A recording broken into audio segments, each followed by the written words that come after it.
questions for Coach Schiano, front row, Dave? Greg, after you reviewed the film, what disappointed you most about your defense? Well, there's a lot of good stuff on the tape, so I wasn't disappointed other than there were some plays that I was disappointed in. There was actually 82% of the offense came on 7 plays, 82% of the production. We can't allow that. You know, to go back a long time to remember 2 long runs like that, not only here but anywhere. That's it's unacceptable. We made a small error on the 1 long touchdown pass, a couple small errors, but when you're playing RPOs and people are spreading you out sideline to sideline, you make a mistake, they can make you pay. So good lessons to be learned. It's not acceptable performance, but there was a lot of good things too. You know, 2 sudden changes, and you make them attempt a field goal on both of them. They made one, they missed one, and that's your goal when you go out after a sudden change on the plus 25 or in. Can you make them attempt a field goal? They did it both times. I thought that was excellent. Scoring on defense, that's one of our goals. We score a touchdown on defense, and it really is the way we like to play football around here. You know, we had a great punt, 60-something yards, pinned them back, and then had an opportunity to fortunately score as a defense there on the sack fumble. So there are a lot of good things. We got to play a ton of people. As I said to you early on, we have a young group, 4 or 5 of those guys. That was their first significant action. I think we learned a lot. Now, you know, always people say between week 1 and week 2 is when you make your largest improvement. I think when you're a young unit, that even multiplies. So we need to improve. That's for sure. That's not what we want to be out there. But the opportunity's there. You mentioned some of the young guys that played well. Just real quick, Tommy Togiai looked like he played well. Maybe some of the other. Is that correct? And maybe some of the other first guys that flashed. Well, yeah, we did. We played a lot of guys, so young guys got some opportunities. I thought Tommy did. He played strong. He is strong. I thought Tyler Friday did his job. Nothing spectacular, but I always look at young guys when you watch them on tape. Do they look like they belong? That to me is the measuring stick. Tariq Smith got in there early and played, and I thought did a good job. And I'll probably leave somebody out, but you know, it's good to get them out there playing. That's the benefit of getting a big lead like that. We played, I don't know how many defensive line, we may have played all 14 guys, that were, maybe more than that, 16 guys played on the defensive line, which is always a positive. 4th row, Andrew? How do you scheme against a guy who's only made 1 collegiate start? Well, you know, a lot of times you hear that question about the individual, the quarterback per se. It more than that is what does it allow their offensive coordinator to do? Because as a coach, you have to scheme against the plays that all 11 guys are going to do. You know, I'm familiar with the quarterback because he's a Jersey kid, and I knew him back when, and then obviously through recruiting, he is this, you know, big, strong arm drop back passer with good mobility. He's not a stiff back there, so you have to be ready to be able to have ways to get him down when he does move. So it'll be interesting. You know, Coach McNulty and I go back a long way. He was on my staff twice, once at Rutgers where he was my offensive coordinator, and then once at Tampa where he coached the quarterback. So he's familiar with us and defensively, and we're familiar with him. Some of that can be an issue. Like, he knows the verbiage, and I'm sure he's going to tell his players that. So we'll have to change some of the words we use out in the field, some of the calls, so they're not aware exactly what's happening. Front row right, Bill? Could you assess the play of the safeties? Obviously, you didn't have Jordan. You expect him back, and could you assess the way that Johnson and Isaiah played? Yeah. First, we hope to have Jordan back. That was a game time decision. There was a lot of good things they did, and there was a lot of learning that they can take from that tape and that performance, which is good because they're going to have to. I mean, anytime you start 2 guys at the same position, which is the middle of your, going into the game, we knew we were going to have a brand new Mike linebacker and 2 brand new safeties. It's like starting a new catcher and a new shortstop and a new pitcher in baseball right up the middle. So we knew that there could be some growing pains there. Overall, I thought they were solid, made some mistakes, but now at least we have a leaping off point. Now we got to go and see how fast we can ascend. And if we get Jordan back, that certainly makes a big difference. And just about Urban Meyer coming back today, what was it like in the room when he did return? It was good. Yeah, excited to have him back. Everybody is. Coach is a very focused guy, as you know, and we hit it running.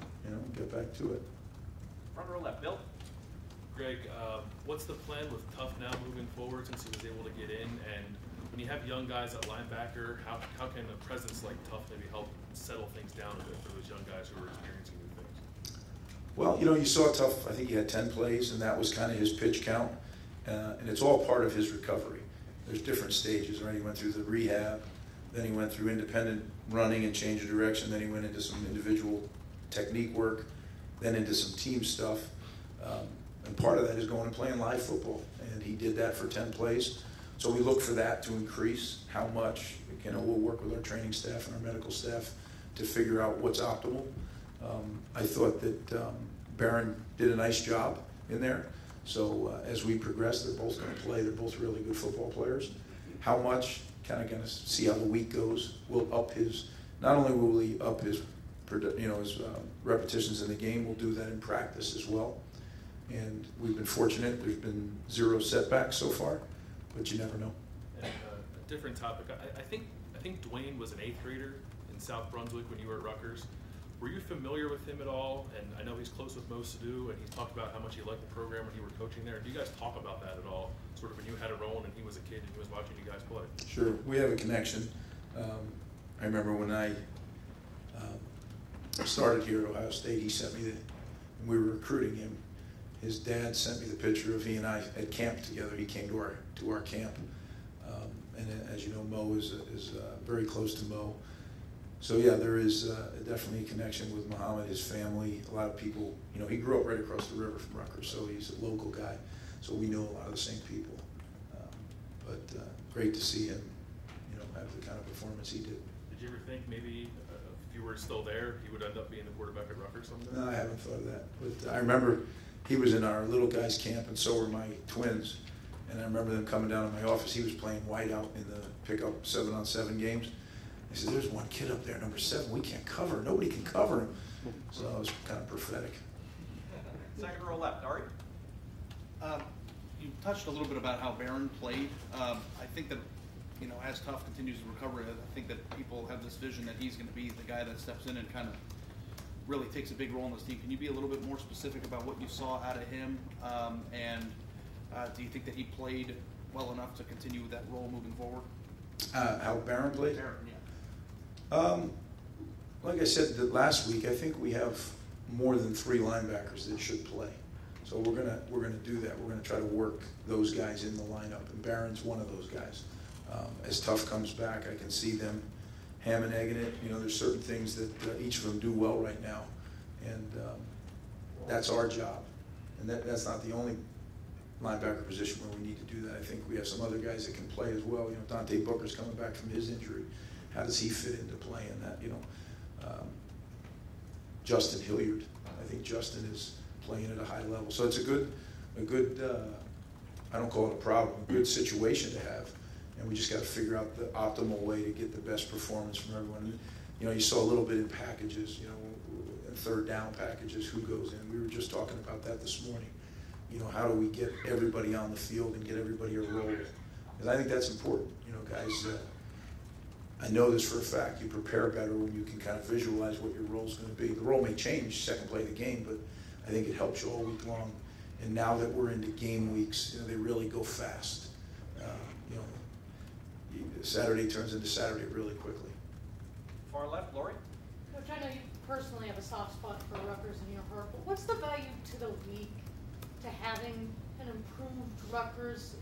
I mean, some people would say that having a top-heavy league, you can still get a team to the national championship. So what's the value of having teams like Rutgers and Minnesota and teams that seem to be on the upswing? What's the value to having them play well? Well, I think general terms, the more competitive teams you have, the better the league, right? So that's general terms. I think Rutgers specifically, its location is key, right? It is right across the river from New York City. It brings a huge market with it, and when Rutgers is doing well, that market gets behind. It's like so many urban areas, though. When you're winning, you're the hot thing. People want to be there. I can remember when we started winning. Now all of a sudden the Giants are on our sideline, and the Jets and pro baseball players. Well, when you're not winning, they're not there. You know, they're not going to be seen in an event that's not an event. So when that gets good, I think that's good for the league to get that East Coast, you know, that far East Coast going is nothing but good for the league. I hate to be stupid, but like I still don't understand the value of balance. Because if you had a league that was Ohio State or Alabama, and then all the rest of the teams were podunk you, it would still be a great team worthy of a national championship. So what's the value of having week in and week out a really tough opponent? Well, a couple of things. One, if you're a fan, right, of a league or a conference, you love to see competitive games. That, at least I do as a fan of other sports, and this sport. I mean, I love going home and watching college football when we're done. But I think also, you know, the old saying, iron sharpens iron. And when you play in a league that every week you better buckle it up or you're going to get beat, it makes you better. It improves you as a whole organization. Taylor? Yeah, Greg, just kind of going off of that, you know, obviously, is there any sentiment or anything that crops up whenever you guys play Rutgers with your connection, and does that factor into game week at all? Or, you know, do you have somewhat of a relationship with Rutgers still? Like, do you talk to Chris and any of those guys? Sure. As far as it applies to game week, there's no factor. I mean, you're going to prepare.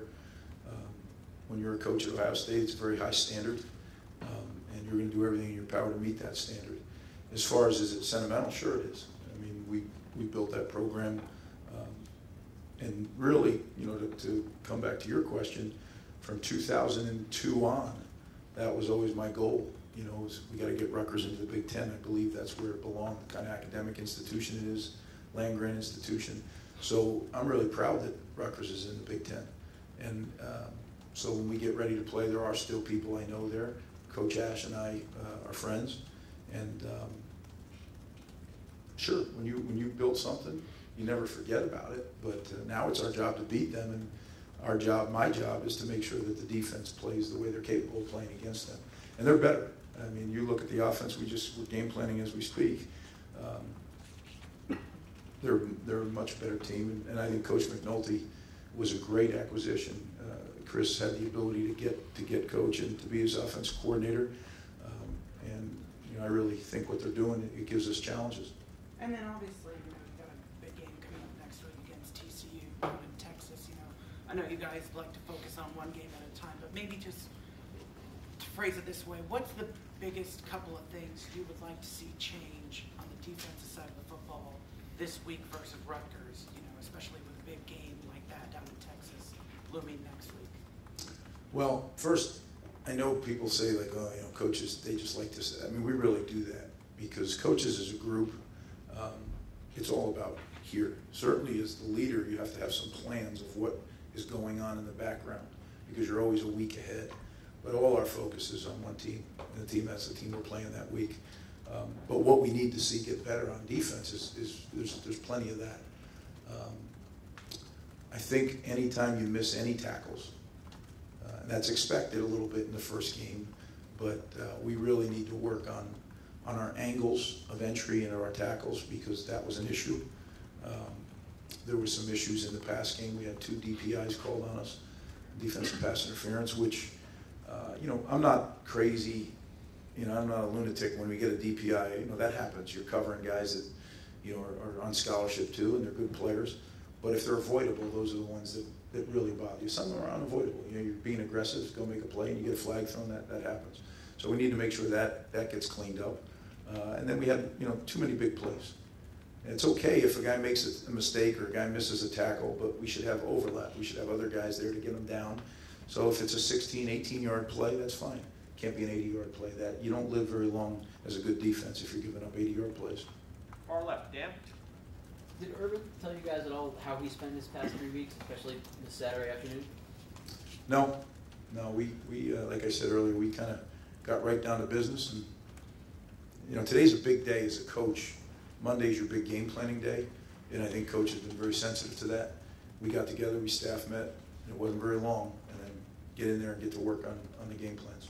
And then Ryan said that maybe the biggest area where he learned or the challenge he had in his first game as a head coach was balancing all three phases while making adjustments on offense. How, from your perspective, did he juggle those things, and did you give him any pointers on that? I thought Ryan did an excellent job, not only on game day, but as I said last week, leading up to everything that he, all the decisions he had to make and the leadership he provided.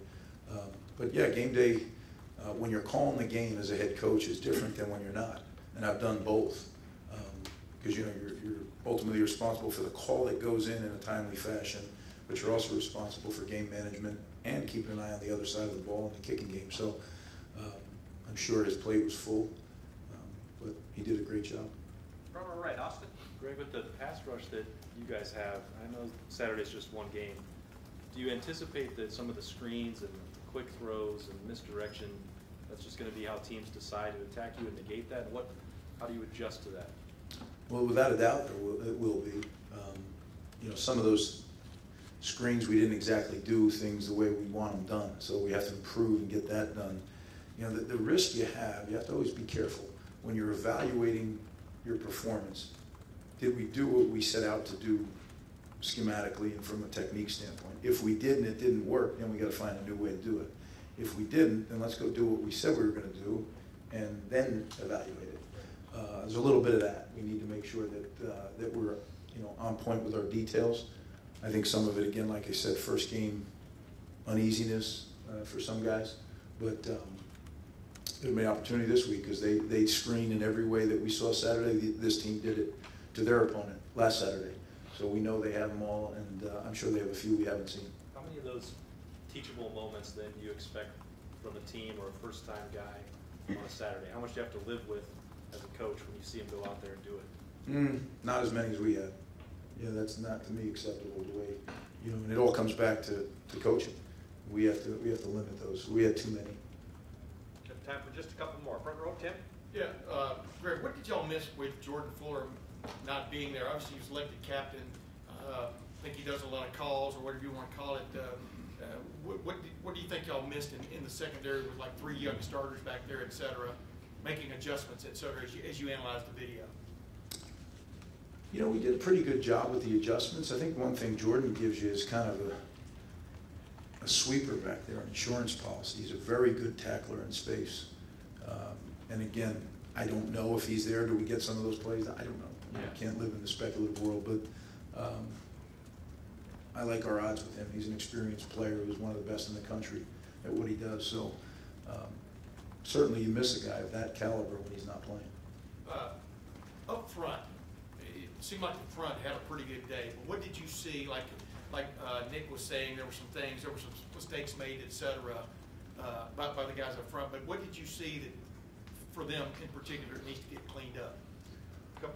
Well, I think, Nick and Draymond played very, very well. When you look at their performance, it was kind of off the charts, right? Some of the other things, so much of what football is today with all the shotgun and the ride and read stuff, it's option football. And when you don't take care of your responsibility, one of those options pops free. We had that a couple times. So we need to clean that up. And obviously the offsides penalties are frustrating, right? When you jump offsides and give them a free play. And if you remember, one of those offsides, actually 2 of those offsides were also DPIs. And what most offenses have built right into their offense, it doesn't matter what the play is, if you clearly feel, see, hear the offsides, it's an automatic deep shot. So, you don't need extra deep shots, that's for sure. So we need to do a little better job of that. And let's say, how do you think Kendall and Okuda played Saturday? I mean, what's your Kendall, Sheffield, and Okuda? Yeah, I think they played solid. They didn't have a ton of opportunities. The one was kind of a freakish one on Kendall, that kind of jump ball, underthrown deal. Certainly you'd like to come down with that, but didn't happen. That happens in the game.